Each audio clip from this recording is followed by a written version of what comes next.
Praise the Lord. இயேசுவின் ரத்தம் ஜெயம் தினமும் இயேசு நிகழ்ச்சிக்கு உங்களை கர்த்தராகிய இயேசு கிறிஸ்துவின் நாமத்தில் வரவேற்கிறேன். செய்தியின் தலைப்பு, கர்த்தர் தாமதிப்பதே இல்லை. ஆதார வசனம் ஏசாயா 60:22. கர்த்தராகிய நான் இதை ஏற்ற காலத்தில் தீவிரமாய் நடப்பிப்பேன். காத்திருக்கும் மக்களே, கர்த்தராகிய நான் என்று சொல்கிறாரே, யார் இவர்? இதற்கு பதில் சொல்லப்போனால் நாளெல்லாம் சொல்லி கொண்டிருக்கலாம்.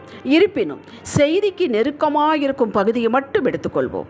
இவர் நாம் கெட்டு போய்விடப்படாதபடிக்கு தம் ஒரே பேரான குமாரனை அனுப்பி பலியாக கொடுத்து நம்மை மீட்டு கொண்டவர். இல்லாவிட்டால் நாம் மரண இருளிலும் அந்தகாரத்திலும் கிடந்து மரித்து போயிருந்திருப்போம். கேப்பாரட்டு நாதியற்று கிடந்தோம். மீட்டு கொண்டதும் நம்மை அவர் அப்படியே விட்டு விடவில்லை. வாக்குகள் கொடுத்து பலப்படுத்தினார். விசுவாச ஆவியை ஊற்றி எழும்ப வைத்தவர். சோதனைகள் வரும்போது பயப்படாதே, கலங்காதே, நான் உன் அருகில் இருக்கிறேன், இந்த சோதனைகள் அவசியம், அது உன்னை புடமிடுவதற்கு, உன்னை உருவாக்குவதற்கு என்று சொல்லி சொல்லி சொல்லி வழக்கையை பிடித்திருக்கிறேன் என்றார். நான் உனக்கு துணையாக நிற்கிறேன் என்கிறவர். இவர் மாறாதவர். இவர் சகலத்தையும் செய்ய வல்லவர். சகலமும் இவருடைய ஆளுகையில் இருக்கிறது. ஒரு அணு வாயிலும் இவருடைய அனுமதியின்றி அசைவதில்லை. புரிந்து கொள்ளுங்கள். ஆதியாகமம் 24:45 ஆபிரகாமுடைய ஊழியக்காரன், அதாவது ஈசாக்குக்கு பெண் எடுக்க அவன் போய்கொண்டிருக்கிறான். அப்படி இப்போ புது ஊர், புது இடம்.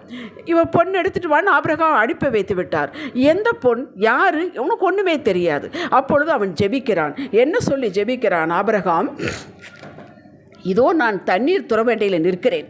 ஒரு தண்ணீர் துறவண்டையில் அவன் நிற்கிறான். தண்ணீர் வல்ல வரப்போகிற கன்னிகையை நான் நோக்கி, உன் குடத்தில் இருக்கிற தண்ணீரை கொஞ்சம் எனக்கு குடிக்க தர வேண்டும் என்று நான் கேட்கும்போது, நீ குடி என்றும் என் ஒட்டங்களுக்கும் ஒன்று வார்ப்பேன் என்று சொல்லும் பெண்ணே கர்த்தர் எஜமானனுக்கு குமாரனுக்கு நியமித்த ஸ்திரீ.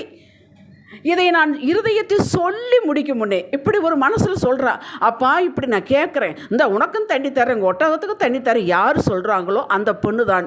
அப்படி இருதயத்தில் சொல்லி முடிக்கும் முன்னே இதோ ரெபெக்காள் தன் குடத்தை தோல் மீது வைத்து கொண்டு புறப்பட்டு வந்து துறவில் இறங்கி போய் தண்ணீர் கொண்டாள். அப்பொழுது இவனை கேட்கிறாள். அவள் சொல்லுகிறாள், உமக்கும் தருகிறேன், உம்முடைய ஒட்டகத்துக்கும் தருகிறேன் என்று. கேட்டீர்களா? நேர்வழியாய் நடத்தினார்.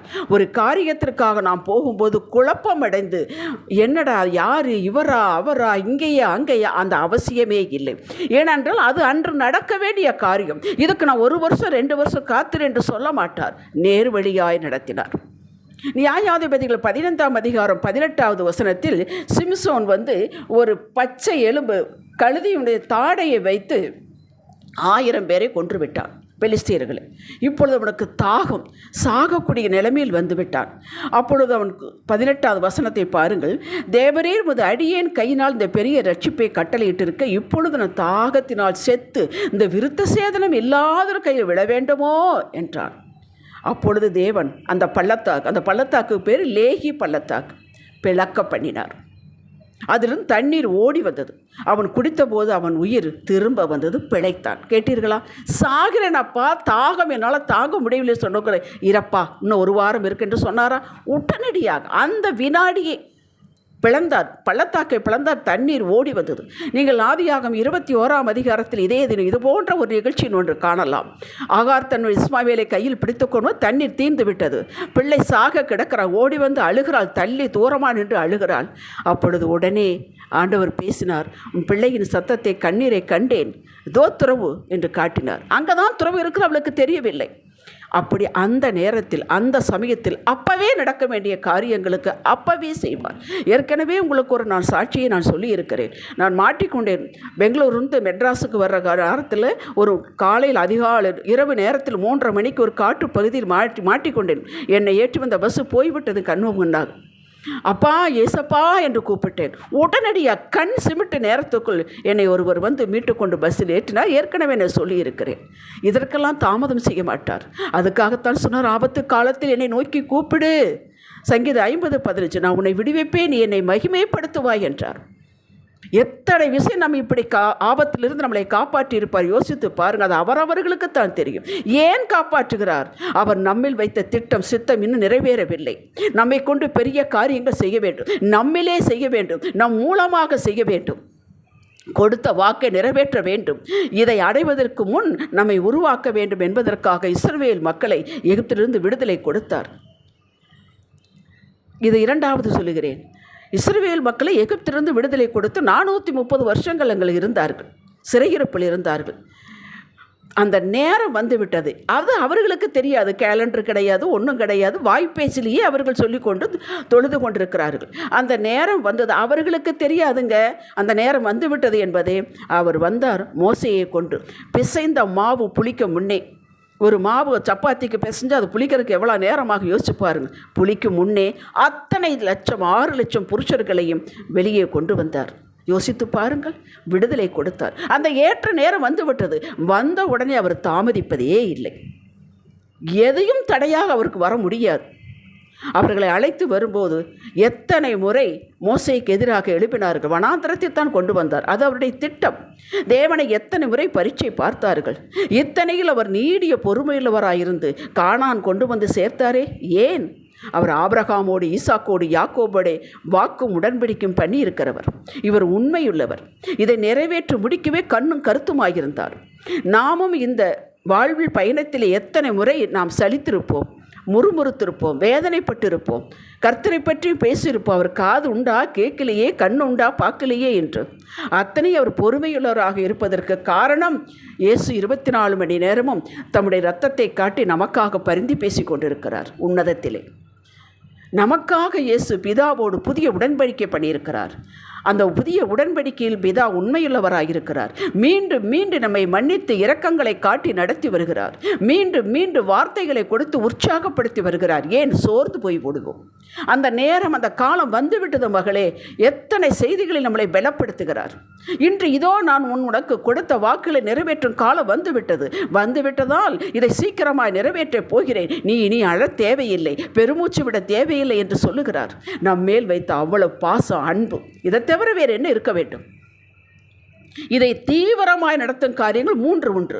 ஒன்று, தீவிரமாய் விடுவிக்கிறார். ஏற்கனவே சொல்லிவிட்டேன். இஸ்ரவேல் மக்களை எகிப்திலிருந்து தீவிரமாய் வெளியேற்றி வெளியே கொண்டு வந்தார். ஒரே இரவில் புறப்படு வைத்து கொண்டு வந்தார், ரட்சித்தார். இரண்டாவது, தான் கொடுத்த வாக்கை, தரிசனத்தை, சொப்பனத்தை நிறைவேற்ற அந்த குறித்த காலம், ஏற்ற காலம் வந்தது. அவர் தாமதிப்பதே இல்லை. யோசேப்புக்கு தரிசனத்தை கொடுத்தார், சொப்பனத்தை கொடுத்தார். பாதை வித்தியாசமாகத்தான் இருந்தது. ஏற்ற நேரம் வந்தது. அவர் தாமதிக்கவே இல்லையே.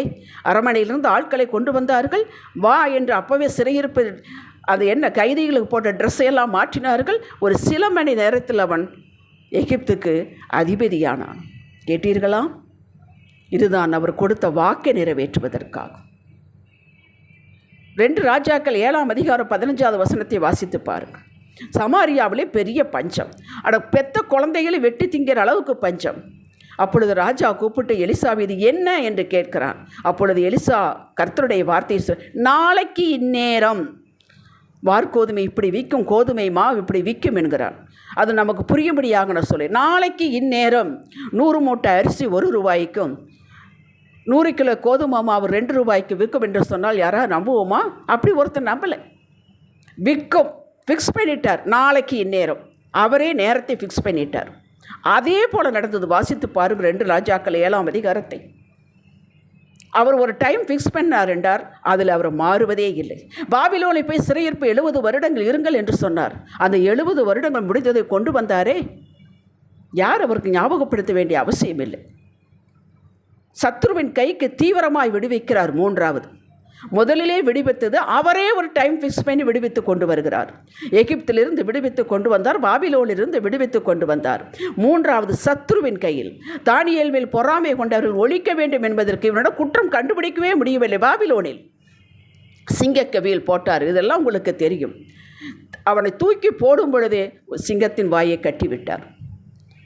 யோசித்து பாருங்கள், எவ்வளவு நேரம் இதற்கு மேலிருந்து அந்த கெபிக்குள்ளே போகிறதுக்கு எவ்வளோ நேரம் இருந்திருக்கும். உடனடியாக செயல்படுகிறவர், கண்ணுமிக்கும் நேரத்தில் செயல்படுகிறவர். நாமவே வம்பில் மாட்டிக்கொண்டாலும் இதை வேடிக்கை பார்க்கிறவர் அல்ல.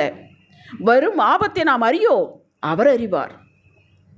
ஆதியாகமம் 19:22 லோத்து போய் அங்கே மாட்டிக்கொண்டாங்க. அதை அழிக்க போகிறார். கமோரா, சோதோம் கொமோராவை அழிக்கப் போகிறார். அவன் பரிந்து பேசி இருக்கிறான் ஆபிரகாம். லோத்தை கையை பிடிச்சி வெளியே இழுத்து விட்டார். அந்தளவுக்கு வேகம், போய்விடு என்று. அப்படி எத்தனை முறை பொல்லாதோர் என்று அறியாமல் யதார்த்தமாக நாம் மாட்டி இருந்திருப்போம். கர்த்தர் மட்டும் அன்று வந்து நம்மளை விடுவிக்காவிட்டால், காப்பாற்றி இருக்காவிட்டால், விலக்கி இருக்காவிட்டால் நமக்கு அது என்னவாயிருக்கும் நினைத்து இப்பொழுது திகில் கொள்கிறோம். அல்லவா? கவனமாய் இருப்பதால், நம்மேல் கவனமாய் இருப்பதால் தான் இதை செய்கிறார். கண்ணிமைக்கு நேரத்தில் வந்து எப்படி செய்ய முடியும்? அவர் நம்மையே பார்த்து கொண்டிருக்கிறார். அவர் நம்மை விட்டு விலகுவதும் இல்லை, கைவிடுவதும் இல்லை. அப்படி என்றால் அவர் எந்தெந்த விதத்தில் தம்மை மூச்சை போல அருகில் இருக்கிறார் என்பதை நாம் யோசித்து பார்க்க வேண்டும். இந்த செய்தியை கேட்டபின் இனி நீங்களும் நானும் முறுமுறுக்கக்கூடாது. அவர் உண்மையுள்ளவராக இருப்பது போல நாம் இதை இப்படி செய்கிறேன், வாசிக்கிறேன், தொழுகிறேன் என்று சொன்னதை நாம் தேட வேண்டும், சொல்ல வேண்டும். சொல்லிவிட்டு நிர்விசாரமாக இருக்கக்கூடாது. அப்படியே செய்ய கிருபை பெற்று நாம் செய்து முடிக்க வேண்டும். அவரிடத்தில் தாமதம் என்பதே கிடையாது என்பதை புரிந்து கொண்டு தைரியமாக விசுவாசத்தில் நிலை கொண்டிருக்க வேண்டும். பிரசங்கி 3:11 அதைத்தானே சொல்கிறது. எல்லாவற்றையும் அதன் காலத்தில் நேர்த்தியாய் செய்து முடிக்கிறவர். நீங்கள் வேண்டாம் என்று சொன்னால் தடுக்க முடியாதவரை யாரும் தடுக்க முடியாது. ஜெபிக்கலாம். தகப்பனே, ஆபகூக்கு 2:3 சொல்லுகிறது, குறித்த காலத்துக்கு தரிசனம் வைக்கப்பட்டிருக்கிறது, முடிவிலே அது விளங்கும், பொய் சொல்லாது. அது தாமதித்தால் அதுக்கு காத்திரு, நிச்சயமாய் வரும், அது தாமதிப்பதே இல்லை. அந்த வார்த்தை போல நீர் தாமதிப்பதே இல்லை. தாமதம் போல் தோன்றினால் அதில் காரண காரியம் உண்டு, எங்கள் நன்மைக்காகவே என்பதை இன்று நாம் கற்றோம். எந்த சூழ்நிலையிலும் உம்மோடு இணைந்து நிற்க, நடக்க, ஓட கிருபை தாரும். இயேசுவின் நாமத்தில் பிதாவே, ஆமேன். இன்றைய சிந்தனைக்கு, கர்த்தர் ஒருபோதும் தாமதிப்பதே இல்லை. அடியாள் பொருத்தனை பண்ணினதில், தினப்படி செய்ய வேண்டிய காரியங்களில், அவரை தேட வேண்டிய விதங்களில் தாமதம் இல்லாமல் விட்டு விடாமல் காரியங்களை செய்து தினமும் என் தகப்பனுக்கு கணக்கு கொடுப்பேன். இதில் நான் ஜாக்கிரதையாய் கவனமாக இருப்பேன். ஆமேன். ஹல்லேலூயா.